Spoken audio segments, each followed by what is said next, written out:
Professor Nageshwar arrest. మరికొన్ని గంటల్లో ఆంధ్రాకి తీసుకురాబోతున్న ఆంధ్ర పోలీసులు ఆంధ్రాలో జైల్లో పెట్టబోతా ఉన్నారు. అరెస్ట్ గట్టిగా చేయబోతా ఉన్నారు. చేసేశారు. 50 మంది పోలీసులు వెళ్ళారు. పొద్దున్న నుంచి సోషల్ మీడియాలో ప్రొఫెసర్ గురించి మాట్లాడుతున్న మాటలైతే ఇవే. నిజంగా మెయిన్ స్ట్రీమ్ ఛానల్స్ గా చెప్పుకుంటున్నటువంటి కొన్ని ఛానల్స్ రాత్రులు కూడా ఇవే. నమస్తే తెలంగాణ, కేసీఆర్ గారి పత్రిక, Telugu scribe, BRS party supporting ఉండేటటువంటి ఒక పేజ్. వీళ్ళు చెప్తా ఉన్నారు ప్రొఫెసర్ నాగేశ్వర్ అరెస్ట్ చేయడానికి వెళ్ళిపోయారు. 50 మంది పోలీసులు వెళ్ళారు, అరెస్ట్ చేయబోతా ఉన్నారు అని. నేను చూసి నవ్వుకున్నా. జనం పిచ్చోళ్ళ లేకపోతే ఎర్రోళ్ళ? అసలు ఈ ఛానల్స్ ఏనా? ఈ ఛానల్ యొక్క రాతలేంటి? అసలు ప్రొఫెసర్ గారిని ఎందుకు అరెస్ట్ చేయాలి? దేనికోసం అరెస్ట్ చేయాలి? ఆయన ఒక మాట అన్నాడు, ఎవరో నాకు చెప్పారు అన్నాడు. నీకు ఎవరు చెప్పారో చెప్పు అని చెప్పేసి 24 గంటల టైం జనసేన పార్టీ చెప్పింది.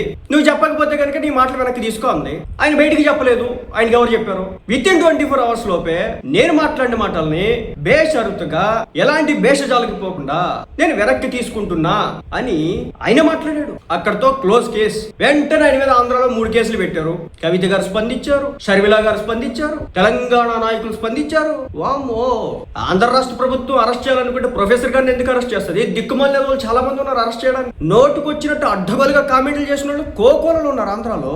అవినీతి రాతలు రాసిన పనికి మాలిన వాళ్ళు పదుల సంఖ్యలో ఉన్నారు. సోషల్ మీడియాలో ఈ రోజుకి బూత్ పోస్టులు పెట్టి టార్గెట్ చేస్తున్న వాళ్ళు వేలల్లో వందల్లో ఉన్నారు. వాళ్ళందరిని వదిలిపెట్టి ప్రొఫెసర్ గారు ఒక మాట అన్నాడు, అందుకోసం అని చెప్పేసి ఆయన అరెస్ట్ చేస్తారు. 50 మంది పోలీసులు వెళ్తారు, తీసుకొస్తారు, జైల్లో పెడతారు, టార్చర్ చేస్తారు. ఏమనుకుంటారు తెలియక అడుగుతా ఉన్నాను. అవి ఛానల్స్, అవి మీడియా, మన తెలుగు మీడియా అది, వాళ్ళ క్రెడిబిలిటీ అది. ప్రొఫెసర్ గారు అరెస్ట్ చేసేంత ఏముంది అక్కడ? ఆయనకి ఎవడో నిప్పంటించుంటాడు, అంటే ఉప్పందించుంటాడు, నిప్పు కాదు ఉప్పందించుంటాడు. అంటే ఉప్పందించడం మన భాషలో చేతికి చెప్పడం మాట ద్వారా చెప్పుంటాడు.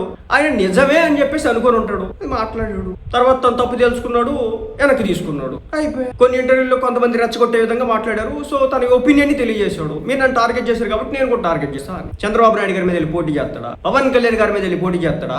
ఎవరి మీద పోటీ చేస్తాడు చెప్పండి, నాకు తెలియకడుగుతా. ఆయన వల్ల జరిగే డ్యామేజ్ ఏంటి? 2019లో ఆయన మాట్లాడిన మాటలు మర్చిపోతారా? 2024 ఎలక్షన్స్ ముందు ఆయన మాట్లాడిన మాటలు మర్చిపోతారా? ఆయన అనాలిసిస్ మర్చిపోతారా? ఐటీడీపీ వాళ్ళు యాత్తనే ఉన్నారు కదా పోస్టులు. ఆయన మాట్లాడిన మాటలన్నీ చేస్తున్నారు కదా. మాట్లాడినంత మాత్రాన్ని అరెస్టులు చేస్తే కోట్ల మంది జైల్లో ఉగ్గాల. కాబట్టి ప్రొఫెసర్ గారు మాట్లాడాడు, అయిపోయింది. దీని మీద అర్థాంతం చేసిన వచ్చేది ఏమి లేదు. ఆయన తిట్టినా వచ్చేది ఏమి లేదు. మీకు తెలియదు ఆయన సంగతి. ఆయన నాలెడ్జ్ కి హ్యాట్స్ ఆఫ్. మీలో చాలా మంది తెలియకపోవచ్చు ఆయన నాలెడ్జ్ గురించి. అపారమైనటువంటి మేధావి. కానీ ఏంటంటే నిజం చెప్పాలంటే ఆయన అన్ని రకాల వ్యక్తులకి కూడా పాఠ్యాలు చెప్పేటటువంటి వ్యక్తి. ఒక జర్నలిజానికి సంబంధించి కావచ్చు, ఒక ఫైనాన్స్ కి సంబంధించి కావచ్చు, ఒక పొలిటికల్ సైన్స్ కి సంబంధించి కావచ్చు, ఒక వరల్డ్ అఫైర్ కి సంబంధించి కావచ్చు, అద్భుతమైనటువంటి నాలెడ్జ్ ఉన్నటువంటి వ్యక్తి. సో కొన్ని సందర్భాల్లో ఒక 2 మాటలు మాట్లాడినంత మాత్రాన విలువ మనం తగ్గించకూడదు. ఆ రెస్పెక్ట్ మనం ఇద్దాం ప్రొఫెసర్ గారికి. నేను గత కొన్నేళ్లుగా ఫాలో అవుతున్నా ఆయన్ని.